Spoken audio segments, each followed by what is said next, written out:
Hello दोस्तों, नमस्कार। एक बार फिर से स्वागत है आपका चाणक्य ग्रुप ऑफ इकोनॉमिक्स में। दोस्तों, आज के इस वीडियो में हम लोग डिस्कस करेंगे CUET 2021 के एग्जाम को डिटेल में एनालिसिस। तो यहाँ पे हम लोग इकोनॉमिक्स का पेपर स्पेशली डिस्कस कर रहे हैं जो सितंबर 2021 में हुआ था। तो जितने ही बच्चे next month CUET MA economics की प्रिपरेशन कर रहे हैं उन बच्चों के लिए थोड़ा सा आप लोगों की ये हिंट मिल जाएगा कि किस पैटर्न का क्वेश्चन आने वाला है। हालांकि ये क्वेश्चन पेपर आपने पहले भी देख लिया होगा, लेकिन यहाँ पे हम लोग इसको थोड़ा डिटेल में डिस्कस करेंगे और ये भी डिस्कस करेंगे किस टाइप के क्वेश्चन कहाँ से आपके बन सकते हैं। तो पेपर की जो 75 क्वेश्चंस है वो आपके इकोनॉमिक्स से हैं और 25 जो क्वेश्चंस है वो आपके जनरल क्वेश्चंस हैं। ठीक, तो जो 75 इकोनॉमिक्स के हैं यही हम लोग डिस्कस करेंगे और साथ साथ ये भी आपको सोर्स भी बता देंगे कि कहाँ से आप ये कंटेंट कर सकते हो। तो जितने भी हम लोग यहाँ तक 75 क्वेश्चन एनालिसिस किए हैं, मेजर जो पोर्शन रहा है वो आपका इंडियन इकोनॉमी का रहा है। ठीक है, इसमें इंडियन इकोनॉमी प्लस स्टैटिस्टिक्स का मेन रोल रहा है। दो एग्जाम या फिर दो सब्जेक्ट काफी इंपॉर्टेंट है, बल्कि माइक्रो और मैक्रो वो भी इंपॉर्टेंट है, लेकिन आपको देखने को मिलेगा इंडियन इकोनॉमी और स्टैटिस्टिक्स थोड़ा सा डोमिनेटिंग रोल प्ले कर रहा है। नेशनल टेस्टिंग एजेंसी बार बार अगर हम बात करें तो इंडियन इकोनॉमी प्लस स्टैटिस्टिक्स, ठीक है, जो अभी जो रिस्पॉन्सिबिलिटी है कंडक्ट करने की वो तो एनटीए की है, लेकिन जो सेंट्रल यूनिवर्सिटीज हैं वही अब ये पेपर वगैरह क्रिएट करती है, बनाती है क्वेश्चनिंग। सो जितने भी क्वेश्चंस हैं ये सब उठाए हुए हैं आपके बीए या फिर बीए जो आपका ऑनर्स है इकोनॉमिक्स वहां से। ठीक है, तो जितने भी आपकी ग्रेजुएशन की बुक्स हैं अच्छे से पढ़ लीजिए, वहीं से आपका आ जाएगा। चलिए, तो क्वेश्चन हम लोग सीधा डायरेक्ट चलते हैं क्वेश्चन नंबर 26 से, क्योंकि 25 जो क्वेश्चन है वो जनरल क्वेश्चन है। चलिए, सो पार्ट बी इकोनॉमिक्स को हम लोग यहाँ पे डिस्कस कर लेते हैं। ठीक है, तो यहाँ पे पैटर्न आपको पहले ही पता है। पैटर्न में 1 क्वेश्चन करेक्ट के 4 मार्क्स हैं, अगर रॉन्ग करते हो तो 1 मार्क्स आपका डिडक्ट हो जाता है, मतलब 1/4 नेगेटिव मार्किंग है। चलिए, तो सबसे पहले हम लोग कर लेते हैं how many times Nirmala Sitharaman has presented budget in the parliament. अब ये जो क्वेश्चन है ये 2021 का है। ठीक है, अब तक कितना है, 2022 तक निर्मला सीतारमन ने 4 बजट पेश कर लिए, लेकिन 2021 तक कितने किए थे, 3। ठीक है, तो 3 यहाँ पे ऑप्शन करेक्ट है। हम लोग साथ के साथ जो करेक्ट आंसर है वो भी टिक कर रहे हैं। पीडीएफ आपका कंसोलिडेटेड मिल जाएगा, पीडीएफ, ठीक है, टेलीग्राम ग्रुप में, वहां से आप डाउनलोड कर लीजिएगा। चलिए, नेक्स्ट है more than half of working population in India engaged in which sector. तो कौन से सेक्टर में है, एग्रीकल्चर सेक्टर में है। तो मोर देन हाफ, तो अगर हम लमसम मिलाएं 55% या फिर 52-53% अभी भी एग्रीकल्चर सेक्टर में, हालांकि ये कम हो रहा है अभी। ठीक है, रेशो।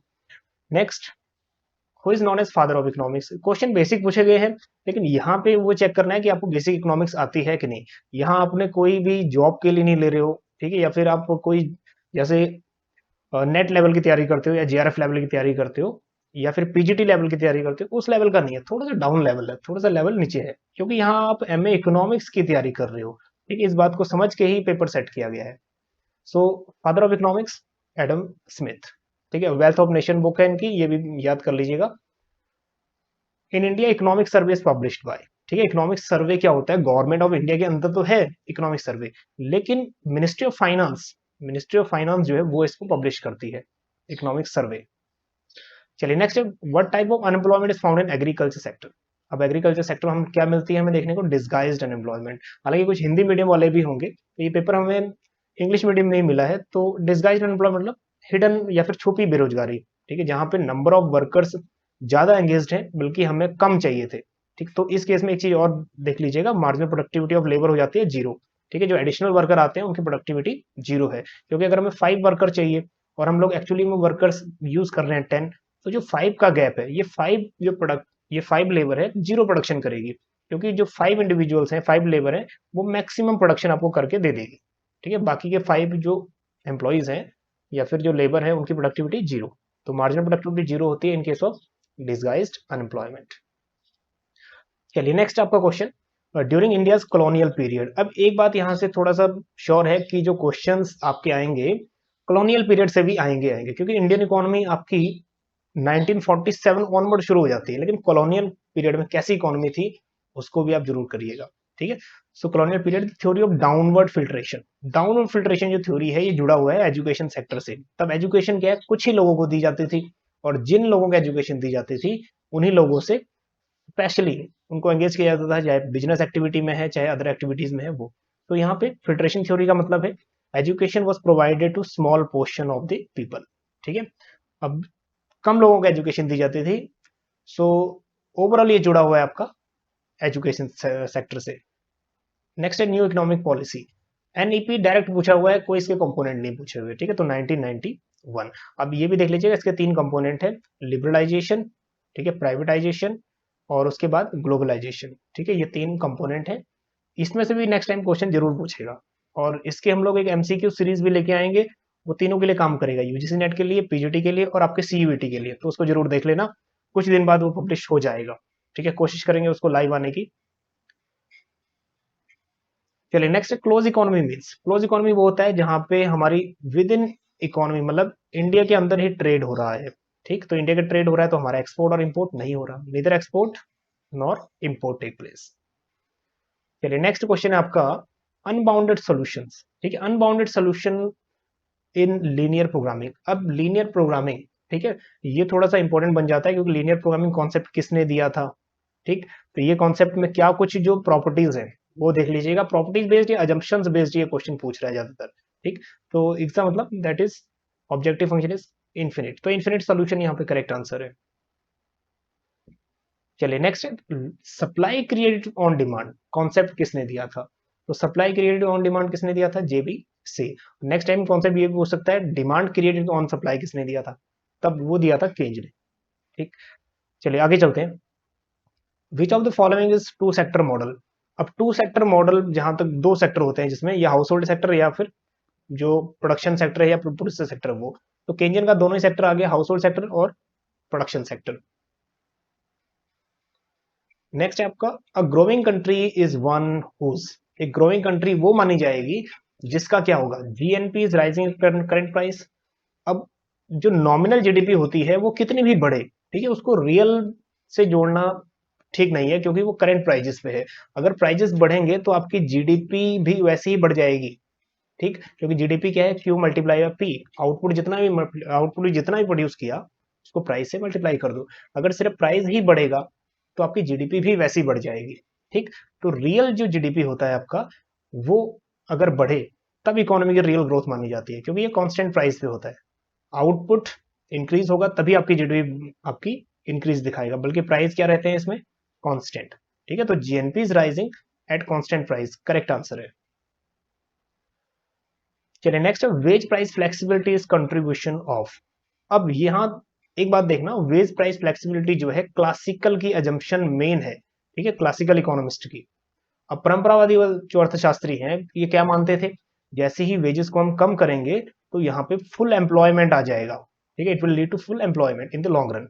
तो ये कॉन्सेप्ट जुड़ा हुआ है एसी पिगू से। ठीक है, मतलब वेजेस कम होगा तो वेजेस कम होने से जब ज्यादा वर्कर्स, मतलब जो हम लोग लेबर ज्यादा हम लोग ले सकते हैं, मतलब जो प्रोड्यूसर है वो और भी लेबर को ले सकता है, तो यहाँ पे ये बात it will lead to full employment. और इसका ये भी कहना था जैसे वेजेस कम करोगे तो कॉस्ट कम हो जाएगा, कॉस्ट कम होगा तो इसके साथ साथ क्या होगा? कॉस्ट कम होने से प्राइस कम हो जाएगा, प्राइस कम होने से उस चीज की डिमांड बढ़ेगी, डिमांड बढ़ने से क्या होगा? डिमांड फॉर लेबर बढ़ेगा, और अगर डिमांड फॉर लेबर बढ़ेगा so it will lead to full employment.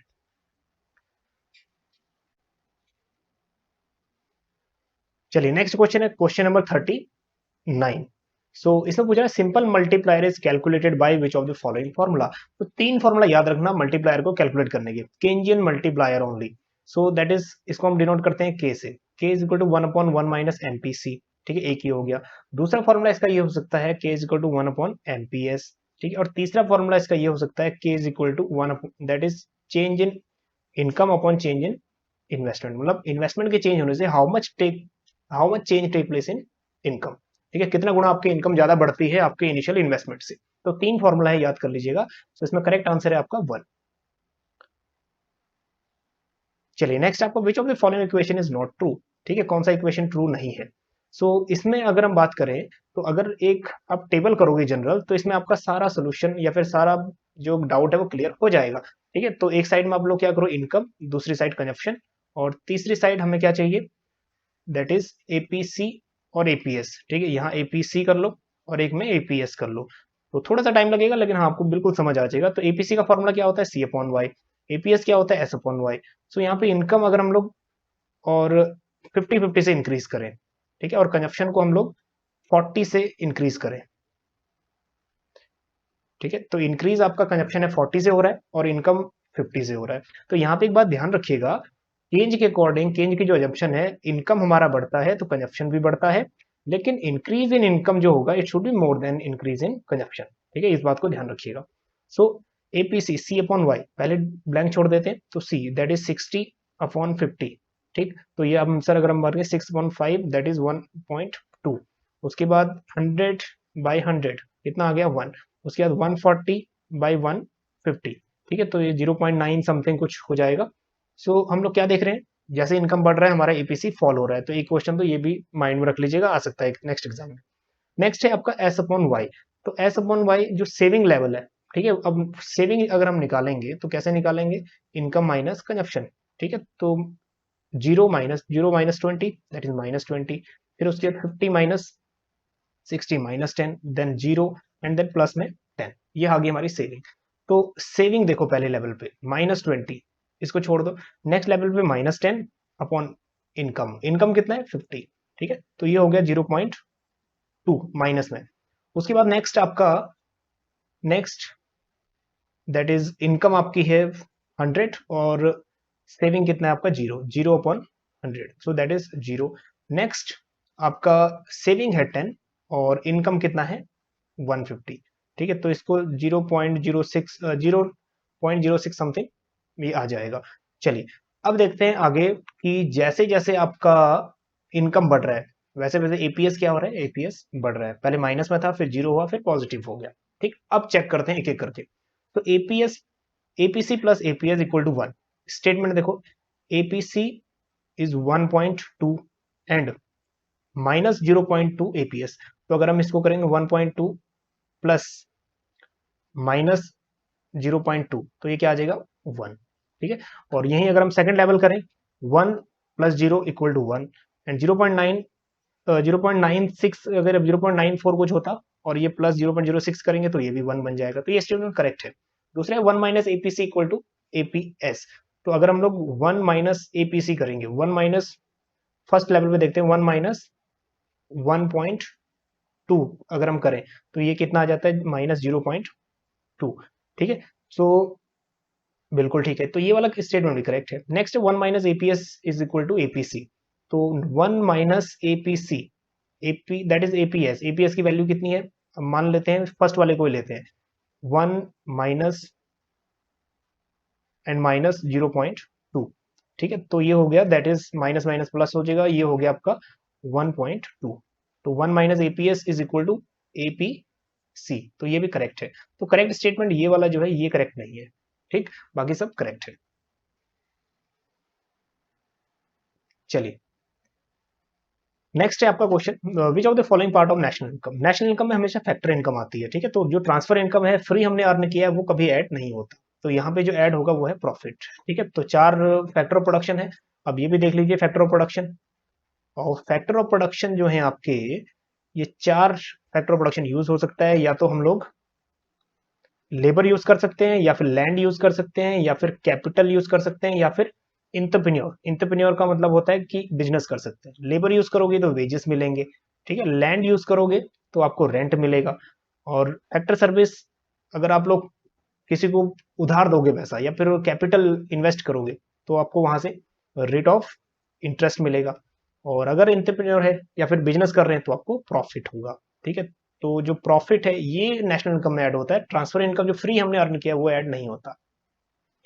चलिए आगे चलते हैं, question number 42, IS curve represent, IS curve दो चीजों का कॉम्बिनेशन रिप्रेजेंट करता है, एक आपका इनकम और आपका एक इंटरेस्ट, ठीक है, एक्स एक्सिस पे इनकम और वाई एक्सिस पे इंटरेस्ट, ठीक, और downward curve IS, so first option यहाँ करेक्ट है। चलिए next question number 43, during the period of recession, अब रिसेशन के पीरियड में क्या हो सकता है, जब यहाँ पे इकोनॉमी रिसेशनरी फेस में है, इकोनॉमी किसमें है, रिसेशन में है, बिल्कुल इस वाले फेस में है, रिसेशन फेस कर रही है, तो एग्रीगेट आउटपुट डिक्लाइन होगा, करेक्ट है। Price level start rising, price level start rising नहीं होंगे आपके, ठीक है। नेक्स्ट है आपका इन्फ्लेशन नहीं आएगा, मतलब डिफ्लेशनरी ट्रेंड है वो। नेक्स्ट अनएम्प्लॉयमेंट राइजेस, अनएम्प्लॉयमेंट भी राइज करेगा। और नेक्स्ट है एग्रीगेट आउटपुट राइजेस, आउटपुट बढ़ेगा नहीं। तो इसमें से दो ऑप्शन करेक्ट हो सकते हैं, ठीक है, पॉसिबिलिटी है दोनों के करेक्ट होने के। नेक्स्ट है क्वेश्चन 44, एनएनपी मीन्स। अब यहाँ पे नेट नेशनल प्रोडक्ट, ठीक है, इसको हम लोग कैसे इवेल्युएट कर सकते हैं या फाइंड आउट कर सकते हैं? तो जब भी हम लोग ग्रॉस नेशनल प्रोडक्ट में से डेप्रिसिएशन माइनस करेंगे, हमारे पास क्या आ जाएगा? नेट नेशनल प्रोडक्ट, ठीक है। तो कुछ इजी है, अगर आपने नेशनल इनकम अच्छे से किया हुआ है तो बहुत क्वेश्चन वहां से आने के चांसेस हैं। नेशनल इनकम अच्छे से कर लीजिएगा, ज्यादा डिफिकल्ट लेवल के नहीं पूछता यहाँ से। चलिए next, Keynes introduce the book general theory of employment interest and money, कौन सी ईयर में दी थी? 1936। चलिए question number 46, the relation between APC and MPC in Keynesian psychological consumption function, ठीक है। एपीसी और एमपीसी क्या होता है according to psychological law of consumption, ठीक है। तो अगेन यहाँ पे अगर हम लोग एक डायग्राम वही वाला अगर चेक करोगे, उसमें एक साइड एमपीसी और एक साइड एपीसी देखोगे, तो हमेशा आपको क्या मिलेगा? चलिए करके देखते हैं एक बार, एमपीसी ज्यादा होता है या एपीसी ज्यादा होता है, यही आपका क्लियर हो जाएगा, ठीक है। तो यहाँ पे अगर हम लोग एक पॉइंट और ऐड करें, ठीक है, उसको हम लोग नाम दें एमपीसी, ठीक है। तो एमपीसी क्या होता है? Change in C upon change in Y. तो फर्स्ट लेवल पे एमपीसी को ब्लैंक कर दीजिए। सेकंड लेवल, अब यहां देखिए कंजप्शन में चेंज कितना आ रहा है और इनकम में कितना आ रहा है। कंजप्शन में 40 का चेंज और इनकम में 50 का चेंज, और हर लेवल पे चेंज सेम है, ठीक है। तो ये आ गया 0.8। तो एमपीसी हमेशा 0.8 ही रहेगा at all level of income. According to Keynes, MPC remain constant at all level of income, इस बात को ध्यान में रखिएगा। तो एमपीसी की वैल्यू 0.8 है और एपीसी की वैल्यू 1.2, 1, 0.9। तो एपीसी क्या है? हमेशा ज्यादा है एमपीसी से, ठीक है, ये बात। और एक बात और सुनिएगा, ये शॉर्ट रन की है, शॉर्ट रन की, और लॉन्ग रन में क्या हो जाएगा? लॉन्ग रन में एपीसी इक्वल टू एमपीएस हो जाएगा। That is APC equal to that is APC या फिर MPC, sorry, MPC equal to MPS, दोनों एक दूसरे के बराबर हो जाएगा। APC that is MPC equal to MPS, ठीक है, लॉन्ग रन में, इस बात को ध्यान में रखिएगा। चलिए, तो यहाँ पे आपको जो सोल्यूशन है वो मिल गया होगा, that is MPC should be less than APC, तो ये वाला करेक्ट है। चलिए नेक्स्ट है क्वेश्चन नंबर 47, इसमें आपका मैट्रिक्स, सिंगुलर मैट्रिक्स पूछ रहा है, ठीक है। तो सिंगुलर मैट्रिक्स अगर आप कैलकुलेट करोगे, ठीक है, तो क्या निकलेगा? सोल्यूशन आपको दिया हुआ है, ठीक। तो मैट्रिक्स भी इसमें बेसिक लेवल का पूछा हुआ है, जब आप 12th लेवल पे करते हो ना, वही पूछा हुआ है, या फिर बेसिक मैथमेटिक्स जो है वही पूछा गया है, ठीक है। तो यहाँ पे 12th करेक्ट है। तो कुछ नहीं करना, इंटरसेक्ट कर देना, मतलब क्रॉस मल्टीप्लाई, ठीक। 1 multiply by a, 3 multiply by 4 should be equal to 0, ठीक। तो यहाँ पे सिंगुलर मैट्रिक्स का मतलब ही होता है, सिंगुलर मैट्रिक्स का मतलब ही होता है that is matrix whose determinant is 0, known as singular matrix, ठीक। चलिए नेक्स्ट है आपका, अगेन मैट्रिक्स से ही क्वेश्चन पूछा गया है, डिटरमिनेंट्स ऑफ ए पूछा गया है। तो डिटरमिनेंट्स ऑफ ए अगर आप अगेन क्रॉस मल्टीप्लाई करोगे, तो डिटरमिनेंट्स ऑफ ए कितना निकलेगा यहाँ पे? -3। चलिए नेक्स्ट है आपका क्वेश्चन, अगेन मैट्रिक्स वगैरह से ही पूछा गया है, matrix A and matrix B पूछा गया है, ठीक है। तो इसमें पूछा है then the order of matrix A B. तो ए और बी अगर दोनों को हम लोग एक साथ करेंगे तो मैट्रिक्स क्या हो जाएगा? m मल्टीप्लाई बाई n, ठीक है। तो फर्स्ट वन यहाँ पे करेक्ट है। मैट्रिक्स बेसिक प्रॉपर्टीज पूछी गई है, ज्यादा डीप नहीं पूछा। चलिए नेक्स्ट पूछा गया है, if y equal to m x plus c, so what would be the derivatives of the equation with respect to x, ठीक है। तो डेरिवेशन क्या हो जाता है? इसमें वेरिएबल फैक्टर होगा, सो दैट इज m। तो m यहाँ पे करेक्ट है। चलिए नेक्स्ट क्वेश्चन है आपका, a and b are two set such as n a equal to 20 and n b equal to 35 and a union b and 50 is equal to 50, then n intersect a and b equal to कितना होगा, ठीक है। तो solution आप find out करोगे दोनों का, तो यहाँ पे आंसर निकलेगा आपका 5, ठीक। तो प्रोबेबिलिटी से भी आगे क्वेश्चन पूछेगा आपके। नेक्स्ट क्वेश्चन नंबर 52, अब यहां से सेट थ्योरी से क्वेश्चन दिया गया है, दो सेट दिए हुए हैं 1 2 3 6 8 एंड 1 2 5 6। अब जो कॉमन है उसको हटा दो, ठीक है, कॉमन जो है उसको हटा दो। तो 1 2 और इधर कॉमन है आपका 6, इसको हटा दो, तो बचा क्या है यहाँ पे? 3 एंड 8। तो फर्स्ट सेट में जो बचता है उसको देखो, 3 एंड 8 बचा, रिमेनिंग यहाँ 5 बच गए, इससे हमें कोई लेना देना नहीं है, ठीक है। तो 3 एंड 8 यहाँ पे करेक्ट आंसर है। चलिए नेक्स्ट क्वेश्चन है question number 53, 3 in the presence of no externalities, अगर यहाँ पे नो एक्सटर्नलिटीज है, कोई एक्सटर्नलिटी नहीं है, तो उस केस में क्या हो जाता है, मतलब बाहर इकोनॉमी, बाहर जो फैक्टर हैं वो आपको कुछ इफेक्ट नहीं कर रहे, ना नेगेटिवली ना पॉजिटिवली, तो इकोनॉमी क्या हो जाएगा, marginal, that is social marginal cost और प्राइवेट मार्जिनल कॉस्ट एक दूसरे के बराबर हो जाएगा।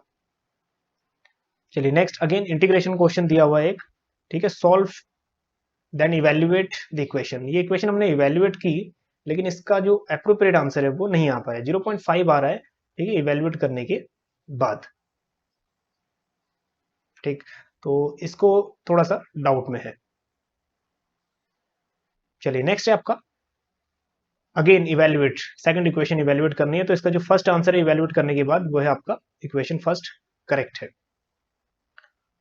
चलिए नेक्स्ट है, find out the derivatives of that, तो डेरिवेटिव्स इसका निकालना है, तो डेरिवेटिव्स, और x की वैल्यू दी हुई है 2, तो जहां भी x मेंशन है उसमें वैल्यू पुट कर दो 2 की, ठीक है, तो यहाँ पे 5x है, यहाँ पे 2 वैल्यू पुट कर दो, ठीक है, प्लस 12 है, यहाँ पे अगेन 2, दैट इज 10, और यहाँ पे 2, ठीक है, फिर उसके बाद जो 5 है उसके साथ कोई वेरिएबल ऐड नहीं है तो उसको छोड़ दो, तो यहाँ पे हो गया 5 और 2 का क्यूब 8, देन 12 और 2 का स्क्वायर 4, देन प्लस 20, ठीक है, तो 5 एट जब 40 एंड इधर हो गया 48 and plus 20, so 48 40 plus that is 88 plus 20 कितना हो गया 108, तो 108 यहाँ पे आंसर करेक्ट है। चलिए नेक्स्ट वन, क्वेश्चन नंबर 57, अगर effective demand occurs, effective demand वहां होता है जहां पर एग्रीगेट डिमांड और एग्रीगेट सप्लाई बराबर हो जाता है, और ये कॉन्सेप्ट किसने दिया है, ये कॉन्सेप्ट दिया है केज ने, कॉन्सेप्ट ऑफ इफेक्टिव डिमांड, और ये वाला जो कॉन्सेप्ट है केज ने लिया था माल्थस से, ठीक है, क्लासिकल इकोनॉमिस्ट है माल्थस, उनसे लिया था, so aggregate demand equal to aggregate supply. Next है question number 58, which of the following belonging to consumption sector, तो इजी क्वेश्चन है, जो दैट इज जो आपका हाउस होल्ड है, हाउस होल्ड सेक्टर जुड़ा हुआ है, ठीक है, कंजप्शन सेक्टर से। Next question number 59, indifference curve means, तो इंडिफरेंस कर्व हमें क्या बताता है, it is a combination of two goods, ठीक है, good 1 and good 2 which gives us equal level of satisfaction, ठीक है, तो जाहिर सी बात है equal utility from consumption of two combination of goods. Next है आपका क्वेश्चन नंबर 60, ठीक है, in the general equilibrium, general equilibrium case में क्या होगा, जहां पे डिमांड इक्वल टू सप्लाई होगा, ठीक है, तो so value of excess demand must be zero, जो एक्सेस डिमांड है ना आपका वो कितना होना चाहिए, जीरो, मतलब कोई डिमांड एक्सेस रहनी ही नहीं चाहिए, तो ये वाला ऑप्शन करेक्ट है फर्स्ट। नेक्स्ट है question number 61, in the following statement about fixed inputs, अब फिक्स्ड इनपुट वो होते हैं जो आपका फिक्स कॉस्ट है, ठीक है, जैसे आप इलेक्ट्रिसिटी, सॉरी, जैसे आप लोग एक रेंट पे करते हो, रेंट क्या है, फिक्स्ड इनपुट है, फिक्स्ड कॉस्ट है, ठीक, तो ये भी आप प्रोडक्शन ज्यादा करो या कम करो रेंट आपको पे करना ही पड़ेगा, सो इसमें क्या है, the quantity, it's quantity in the short run is fix, short run में इसकी क्वांटिटी जो है फिक्स रहती है, ठीक है, तो आपने ये भी देखा होगा जो शॉर्ट रन का प्रोडक्शन फंक्शन होता है वो Q is equal to function of labour and capital, capital remain constant, ठीक है, ये तो शॉर्ट रन में क्या रहेगा, क्वांटिटी इसकी फिक्स रहेगी। चलिए नेक्स्ट, अंडर परफेक्ट कंपटीशन क्या कंडीशन रहेगी, ठीक है, एवरेज रेवेन्यू और मार्जिनल रेवेन्यू एक दूसरे के बराबर रहेंगे। Question number 63, in the equilibrium of monopoly which condition of the following should satisfy, ठीक है, तो आपने इक्विलिब्रियम कंडीशन देखी होगी मोनोपोली की, कैसे मोनोपोली इक्विलिब्रियम अटेन करता है, ठीक है, प्राइस और क्वांटिटी, इक्विलिब्रियम देखो ये जो लेस इलास्टिक है वो है आपका मोनोपोली केस में average revenue, marginal revenue corresponding आता है इसके, ठीक है, इतना पता है।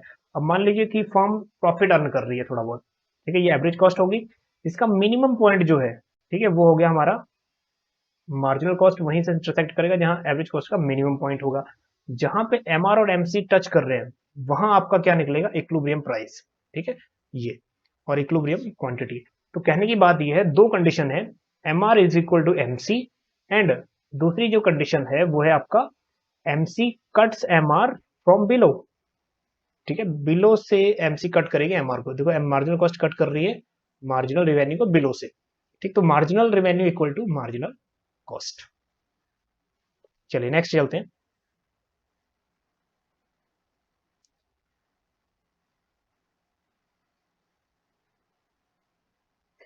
चलिए क्वेश्चन नंबर 64, 64 है लॉ ऑफ वेरिएबल प्रोपोर्शन, ठीक है, law of variable proportion short period में काम करता है। और नेक्स्ट क्वेश्चन है question number 65, original flip curve original जो है आपका डाउनवर्ड, ठीक है, दो चीजों का रिलेशन है, एक है आपका रेट ऑफ इन्फ्लेशन और दूसरा है आपका अनएम्प्लॉयमेंट, ठीक है, ये तो दैट इज फ्लिप कर्व और डाउनवर्ड मूवमेंट है। तो trade off between inflation and unemployment, trade off का मतलब होता है दो अपोजिट डायरेक्शन की चीजें, एक बढ़ेगा तो दूसरा कम होगा। चलिए नेक्स्ट क्वेश्चन नंबर 66।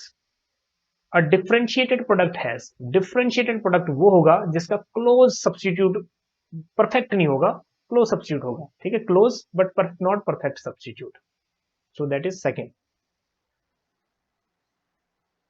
चलिए नेक्स्ट क्वेश्चन नंबर 67, ठीक है, perfect competition characterize all of the following except, perfect competition में सब कुछ होता है लेकिन क्या नहीं होता, ठीक है, consider advertising by individual firm, advertising नहीं होती, बाकी सब चीज होती है। चलिए next question number 68, regression lines दी हुई हैं y on x and x on y, तो इसमें इवेल्युएट करने के बाद आंसर आता है 0.5, ठीक है, यहाँ माइनस 0.5 दिया हुआ है तो हम इसी के साथ करेक्ट आंसर इसी के साथ चलते हैं। चलिए अब नेक्स्ट क्वेश्चन की तरफ चलते हैं, question number 69। If Q3 is 40 and Q1 is 20, then coefficient of quartile deviation is, so statistics से लार्ज पोर्शन पूछा गया है सीयूईटी के एग्जाम में, ठीक है, तो यहाँ पे स्टैटिस्टिक्स अच्छे से कवर कर लेना, बेसिक पॉइंट पूछे गए हैं। तो क्वार्टिल डेविएशन अगर हम बात करें तो इसका फॉर्मूला होता है Q3 माइनस Q1 अपॉन 2। अगर हम कोएफिशिएंट ऑफ क्वार्टिल डेविएशन करते हैं तो इसका जो फॉर्मूला है वो हो जाता है Q3 minus Q1 upon Q3 plus Q1। अब उसके बाद अगर सॉल्व करेंगे कि Q3 की वैल्यू है 40 और Q1 की जो वैल्यू है 20 एंड अपॉन 40 प्लस 20, तो ये हो गया 40 माइनस 20 20 और 40 प्लस 20 60। तो अगर हम इसको कैलकुलेट भी करें दैट इज 2 डिवाइडेड बाई 6, ठीक है, तो 0.18 और यहाँ हो गया 3 एंड रिमेनिंग 2 एंड अगेन 3.33, जो आंसर है बिल्कुल करेक्ट है, ठीक है, कोएफिशिएंट ऑफ क्वार्टिल डेविएशन। चलिए next question number 70। Question number 70 में पूछा गया है if the given mode is 5 and median is 15 and mean is 20, it means sample data is, तो डिस्ट्रीब्यूशन कौन सा होगा अगर मीन की वैल्यू, ठीक है, मीन की वैल्यू 20 है, ज्यादा है, और मीडियन की वैल्यू भी ज्यादा है मोड से, ठीक है, so mean more than median more than mode, तो हमारा ये क्या बन गया पॉजिटिवली सिक्यूर्ड, तो जो सिक्यूरनेस है वो पॉजिटिव है, ठीक है, right tail, so skew to the right, correct answer है। चलिए question number 71। So if mean is 28 and mode is 25 then median will be, तो मीन मीडियन मोड से ये बेसिक कॉन्सेप्ट है, आपका अभी भी काम आएगा, बाद में भी ये कॉन्सेप्ट आपके बहुत काम आने वाला है। तो इसका एक बेसिक फॉर्मूला है मोड को कैलकुलेट करने का, स्पेशली मोड को कैलकुलेट करने का फॉर्मूला देख लो, बाकी सब इसी से ही निकल जाएंगे, ठीक है, सो इसमें 3 मीडियन माइनस 2 मीन, यही फॉर्मूला आपका यूज होता है। सो मोड की वैल्यू कितनी है 25 और मीडियन की वैल्यू हमें पता करनी है एंड मीन की वैल्यू दी हुई है 28। चलिए आगे सॉल्व करते हैं, 25 इक्वल टू 3 मीडियन माइनस 56, ठीक है, सो इसको हम लोग लेफ्ट साइड लेके आते हैं, that is 3 median equal to, ये इधर आगे प्लस हो जाएगा, दैट इज 25 प्लस 56, ये हो गया 81, so m is equal to 81 upon 3, so ये हो गया 27, तो जो करेक्ट आंसर है वो है अपना 27। चलिए नेक्स्ट क्वेश्चन, क्वेश्चन नंबर पूछा गया है 72 में, which of the following type of probability sampling, अब प्रोबेबिलिटी सैंपलिंग वो होते हैं जिसमें each and every item of the universe have equal chance to being selected, सबके पास इक्वल चांस है कि वो सिलेक्ट हो सकते हैं, तो है सिस्टमैटिक सैंपलिंग। बाकी अगर इक्वल चांस नहीं रहेंगे फिर वो बन जाएगा नॉन प्रोबेबिलिटी सैंपलिंग। चलिए next question, if positively secured distribution, positively secured distribution वो होता है जो लास्ट स्लाइड में भी डिस्कस किया है, जिसमें मीन की वैल्यू ज्यादा होती है मीडियन से और मीडियन की वैल्यू ज्यादा होती है मोड से, ठीक है, so mean more than median more than mode.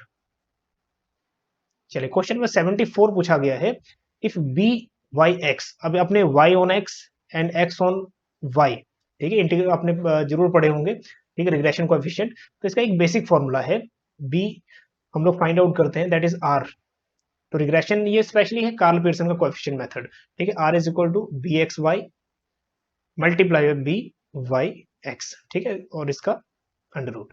चलिए आगे सॉल्व करते हैं, सो बी वाई एक्स जो वैल्यू है वो है कितनी है बी वाई एक्स, अगर हम यहाँ देखें बी वाई एक्स 1.6 और बी एक्स वाई की वैल्यू है 0.4। ठीक है, अगर इनको मल्टीप्लाई करते हैं तो हमारे पास 0.64 आ जाता है। तो 0.64 का अगर हम अंडर रूट करें फिर 0.8, ठीक है, तो 0.8 जो है करेक्ट आंसर है। चलिए next, a measure of the strength of a linear relationship exist between two variables. दो वेरिएबल्स के बीच में अगर रिलेशनशिप है तो जाहिर सी बात हम क्या शो करने की कोशिश कर रहे हैं, एक, ठीक है, दो वेरिएबल हैं, वेरिएबल y और वेरिएबल x। अगर इन दोनों के बीच में हम लोग रिलेशनशिप हम लोग देख रहे हैं क्या पॉजिटिव रिलेशन है नेगेटिव है, तो क्या हम शो कर रहे हैं, कोरिलेशन देख रहे हैं। ठीक है, कोरिलेशन कोएफिशिएंट। चलिए नेक्स्ट है the best measure of dispersion is. Best measure जो माना गया है डिस्पर्जन का वो है स्टैंडर्ड डेविएशन। क्योंकि स्टैंडर्ड डेविएशन में चार चीजें आ जाती हैं, क्योंकि स्टैंडर्ड डेविएशन में आप लोगों ने देखा होगा सो अंडर रूट भी आ जाता है। ठीक है, it is summation of deviation, जो सम ऑफ डेविएशन है उसका भी स्क्वायर है अपॉन एन। तो हम इसको मीन रूट स्क्वायर डेविएशन भी बोलते हैं, क्योंकि इसमें चार चीजें कवर हो जाती है, तो इसको बेस्ट मेजर माना गया है डिस्पर्जन का। हालांकि इसके बाद 5 और भी मेथड है, ठीक है, 5 और भी मेजर है। अगर ये सारा डाटा आपको मिल जाएगा, हमारी पुरानी वीडियो लिस्ट देख लीजिएगा, पुरानी जितनी भी प्लेलिस्ट है ना, प्लेलिस्ट आप चेक कर लीजिए। ये बेसिक बेसिक क्वेश्चंस, स्टैटिस्टिक्स हो गया, मैक्रो इकोनॉमिक्स, इंडियन इकोनॉमिक्स, ये सभी वहां मिल जाएंगे बेसिक कॉन्सेप्ट, और ये आपके बहुत काम आएंगे। चलिए, और डिस्क्रिप्शन में लिंक दे दूंगा प्लेलिस्ट का, वहां से भी ओपन कर सकते हैं। नेक्स्ट है आपका question number 77। A ball is drawn at random from a box. Probability sampling का क्वेश्चन है, प्रोबेबिलिटी का। एक बॉक्स में से हमने रैंडमली बॉल उठाई है, 6 रेड बॉल है, 4 व्हाइट है और 5 ब्लू बॉल्स है। What is the probability of drawing not red balls. Red ball को नहीं उठाने की प्रोबेबिलिटी क्या है। अब देखो प्रोबेबिलिटी ऑफ हैपनिंग क्या होती है, that is m upon n। m क्या है, फेवरेबल केसेस, n क्या है, नंबर ऑफ ऑब्जर्वेशन। तो फेवरेबल केसेस अगर हम देखते हैं रेड बॉल की फेवरेबल केसेस, तो रेड बॉल कितनी है, 6। तो 6 अपॉन टोटल बॉल कितनी है, टोटल है 6 प्लस 4 प्लस 5 इक्वल टू 15। ठीक है, 6 अपॉन 15। अब प्रोबेबिलिटी ऑफ हैपनिंग तो 6 अपॉन 15 है। अब प्रोबेबिलिटी ऑफ नॉट हैपनिंग, ठीक है, प्रोबेबिलिटी जो नहीं हो सकता वो कितनी है। ठीक है, तो 1 माइनस पी हो जाएगा, 1 माइनस पी, तो 1 माइनस 6 अपॉन 15। ठीक है, 15 1 जा 15, 15 माइनस 6 कितना है, 9, 9 अपॉन 15। तो इसको जो राइट आंसर है हमारा दैट इज 3 अपॉन 5। ठीक, सो 3 अपॉन 5 बिल्कुल करेक्ट है। चलिए next, a member of population in set known as. Population की जो सेट थ्योरी में जो पॉपुलेशन को हम क्या बोलते हैं, ग्रुप। चलिए नेक्स्ट है Heckscher Ohlin theory, HO model of international trade is based on mostly difference in. तो एचओ थ्योरी बात करता है फैक्टर एंडोमेंट के बारे में। ठीक है, फैक्टर एंडोमेंट, फैक्टर एंडोमेंट का मतलब है कि जो अवेलेबल रिसोर्सेज है, चाहे लेबर है चाहे कैपिटल है, अवेलेबल रिसोर्सेज उस कंट्री में, ठीक है, उसकी सप्लाई। चलिए नेक्स्ट आपका विच of the following is one of the implication of new trade theories. अब जो न्यू ट्रेड थ्योरी है ये 1980s में इमर्ज हुई थी। अब इसका मेन टारगेट ये था, इकोनॉमीज ऑफ स्केल जो होता है ना, इकोनॉमीज ऑफ स्केल, जब कंपटीशन बढ़ जाता है तो क्या करते हैं कंपटीटर्स, प्राइस कम कर देते हैं। प्राइस कम कर देते हैं तो उनका सेल बढ़ता जाता है। ठीक है, प्राइस इतना कम कर दो कि कंपटीटर अपने आप गायब हो जाएगा मार्केट से, तो सेल बढ़ता रहता है। तो यही है आपका, जब आपका प्रोडक्शन तो बढ़ रहा है लेकिन जो आपका एवरेज फिक्स कॉस्ट है वो आपकी कंटिन्यूस कम हो रही है। ठीक, तो यहाँ पे ये केस में कंपटीशन से कस्टमर को हो जाता है फायदा। So customer get benefit from increase variety of goods that trade makes available. ठीक है, अवेलेबिलिटी यहाँ पे गुड्स की होगी ज्यादा और प्राइस भी होगा कम, तो कंपटीशन का कंज्यूमर को फायदा होता है। वो इमर्ज 1980 के बाद हुआ। ठीक है, न्यू ट्रेड थ्योरी। हाँ, क्लासिकल ट्रेड थ्योरी क्या बोलती है, या पुरानी जो ट्रेड थ्योरी बोलती है, अगर परफेक्ट कंपटीशन होगा तो ही यहाँ पे ट्रेड बेनिफिशियल होगा। ठीक है, लेकिन अभी ऐसा नहीं है, अभी सिचुएशन चेंज हो गई है। चलिए क्वेश्चन नंबर नेक्स्ट है 81। Adam Smith theory focus on. Adam Smith की थ्योरी मेन फोकस करती है, क्योंकि इनकी सभी थ्योरी है लेबर थ्योरी ऑफ वैल्यू, तो लेबर पे फोकस करती है ज्यादा। ठीक, इसको ध्यान में रखिएगा, लेबर, क्योंकि इनकी थ्योरी का नाम ही यही है, लेबर थ्योरी ऑफ वैल्यू। जो वैल्यू क्रिएट कर रहा है प्रोडक्शन में, कौन कर रहा है, लेबर। ठीक है, तो कार्ल मार्क्स हो गया, रिकार्डो हो गया, या फिर एडम स्मिथ, ये सब फोकस करते हैं लेबर के ऊपर, मतलब लेबर थ्योरी ऑफ वैल्यू। चलिए नेक्स्ट है, Ricardo has explain the law of comparative advantage on the basis of, ठीक है, लॉ ऑफ कंपैरेटिव एडवांटेज जो बेस्ड है वो आपका लेबर थ्योरी ऑफ वैल्यू पे। लेकिन लेबर थ्योरी ऑफ वैल्यू के साथ साथ एक कॉन्सेप्ट और है, वो है आपका लोअर अपॉर्चुनिटी कॉस्ट, ठीक है, जहां अपॉर्चुनिटी कॉस्ट कम होगी उसका प्रोडक्शन होगा ज्यादा। लेकिन यहाँ एप्रोप्रिएट आंसर है वो क्या है, फोर्थ, ठीक है, लेबर थ्योरी ऑफ वैल्यू। चलिए question number 83, the theory of comparative advantage in international trade is based on, again फिर आ गया एडवांटेज कंपैरेटिव थ्योरी, किसने दिया है, रिकार्डो की थ्योरी है। तो रिकार्डो की थ्योरी, ठीक है, अब रिकार्डो कांस्टेंट कॉस्ट की बात नहीं करता, तो यहाँ पे कांस्टेंट अगर दोनों कंट्री में कॉस्ट कांस्टेंट हो जाएगी, कॉस्ट सेम सेम है, तो यहाँ पे इंटरनेशनल ट्रेड बेनिफिशियल नहीं रहेगा, एक की कॉस्ट ज्यादा और एक की कॉस्ट कम रहेगी, ठीक है, तो वो उसको हम बोलते हैं अपॉर्चुनिटी कॉस्ट। जिसको लोअर अपॉर्चुनिटी कॉस्ट में जो प्रोडक्शन कर रहा है उस चीज को वो क्या करेगा, एक्सपोर्ट करेगा, और जो चीज यहाँ महंगी बन रही है, ठीक है, उस चीज को वो इंपोर्ट करेगा। आई थिंक आपके समझ आ रहा होगा। सो अपॉर्चुनिटी कॉस्ट यहाँ करेक्ट है।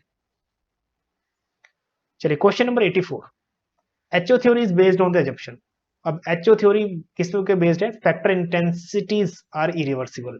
फैक्टर इंटेंसिटीज आर इरिवर्सिबल का मतलब ये है, थोड़ा समझ लेते हैं कि लेबर इंटेंसिव जो कमोडिटी है, ठीक है, जो लेबर ज्यादा लगा के बन सकती है, जैसे क्लॉथिंग है, क्लॉथ जो है इसमें लेबर चाहिए, तो लेबर इंटेंसिव जो कंट्री है वो एक्सपोर्ट किस कौन सी कमोडिटी का करेगी, लेबर इंटेंसिव गुड्स का ही करेगी, ठीक है, लेबर इंटेंसिव मतलब जिसमें लेबर ज्यादा लग रही है, मतलब क्लॉथ का एक्सपोर्ट करेगी। और जो कैपिटल इंटेंसिव कंट्री है, ठीक है, वो एक्सपोर्ट करेगी कैपिटल इंटेंसिव गुड्स का, जैसे स्टील है, ठीक है, तो एक्सपोर्ट स्टील का ही करेगी। तो ये होता है इरिवर्सिबल, जो पैटर्न चल रहा है चल ही रही।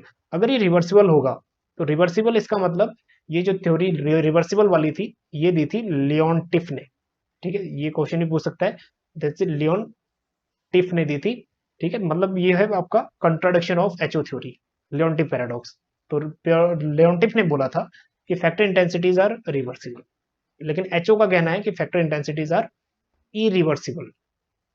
इरिवर्सिबल का मतलब यही है कि जो लेबर इंटेंसिव है वो लेबर इंटेंसिव गुड्स एक्सपोर्ट करेगा, और जो कैपिटल इंटेंसिव है वो कैपिटल इंटेंसिव गुड्स को एक्सपोर्ट करेगा, ठीक है, और सिमिलरली इंपोर्ट भी। चलिए आगे चलते हैं क्वेश्चन नंबर 85। 85 में क्वेश्चन पूछा है इंट्रा इंडस्ट्री ट्रेड, ठीक है, intra industry trade based on. अब इंट्रा इंडस्ट्री का कहने का मतलब ये है कि इंटरनेशनल ट्रेड तो हो रहा है लेकिन सेम कमोडिटीज का, ठीक है, सेम कमोडिटी का या फिर सिमिलर कमोडिटी का हम लोग एक्सपोर्ट इंपोर्ट कर रहे हैं, ठीक, तो यह that is two way international trade और very similar product. Fourth option यहाँ पे करेक्ट है। चलिए आगे चलते हैं। क्वेश्चन नंबर 86 पूछा गया है absolute advantage theory is given by, बहुत इजी क्वेश्चन है, बेसिक क्वेश्चन है, एडम स्मिथ। चलिए next, what is the full form of NITI Aayog. अब नीति आयोग का फुल फॉर्म यहां भी पूछा गया है, जो पंजाब लेक्चरर का एग्जाम हुआ था उसमें भी पूछा गया है, मतलब ये बाद में भी आपके क्वेश्चन काम आने वाले हैं। तो national institution for transforming India.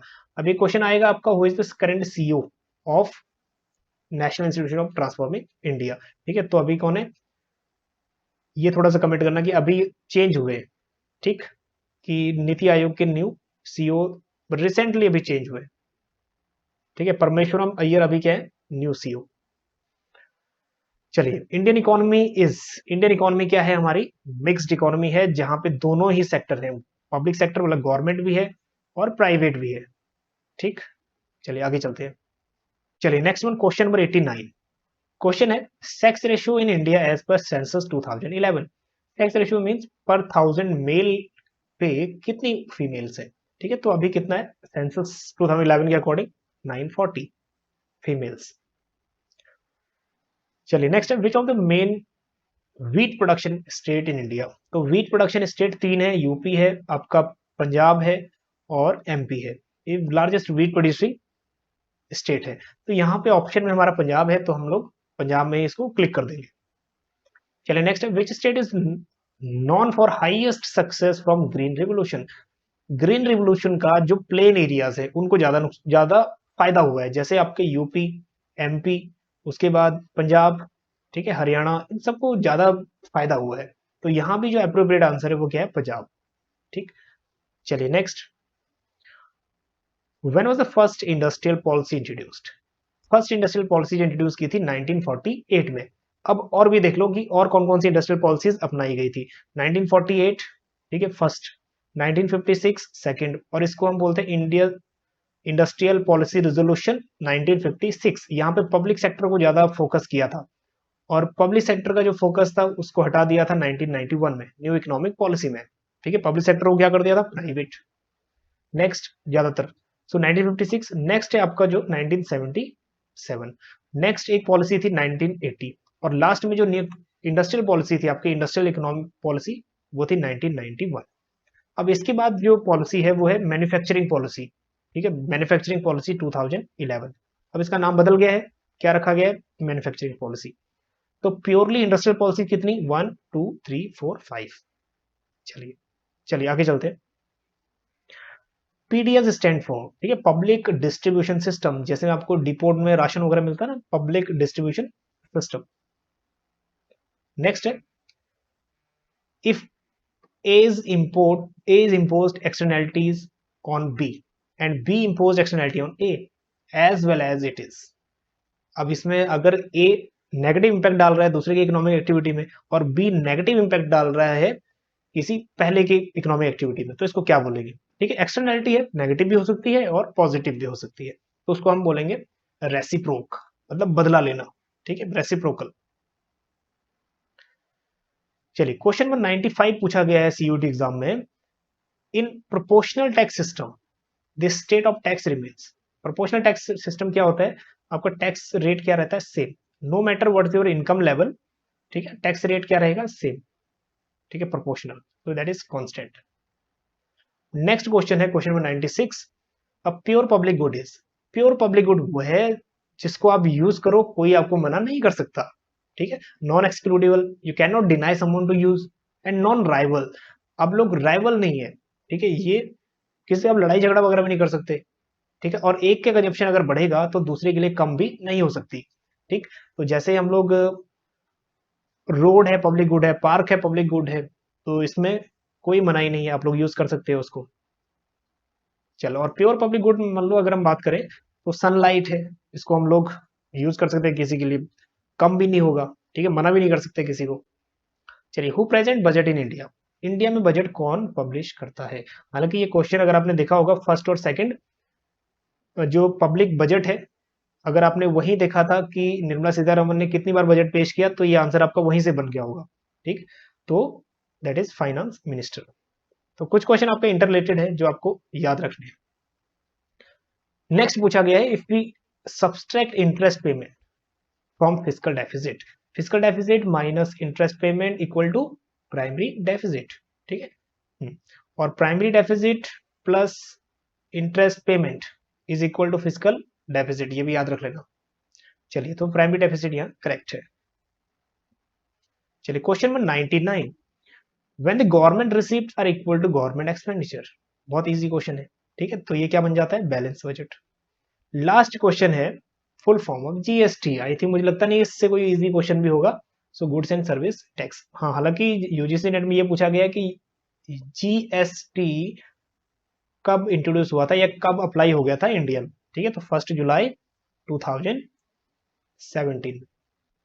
चलिए, तो ये टोटल क्वेश्चन कितने थे, टोटल क्वेश्चन 100 थे, और 75 क्वेश्चन उसमें से थे आपके इकोनॉमिक्स के। ठीक है, तो ये सारा जितना भी आपने क्वेश्चन पढ़े, ये क्वेश्चन देखे हैं, बहुत इजी लेवल के हैं। हमारी प्लेलिस्ट चेक कर लीजिएगा। और अभी तो एग्जाम आपके बहुत नजदीक है, जो बैचेस क्रिएट होंगे वो हम लोग नेक्स्ट टाइम जो रहेगा उस वहां से क्रिएट करेंगे बैचेस भी। ठीक है, सीयूईटी के लिए स्पेशल। चलिए, तो इस वीडियो में इतना ही। नेक्स्ट वीडियो में हम लोग डिस्कस करेंगे कोई भी रैंडमली टॉपिक इकोनॉमिक्स के।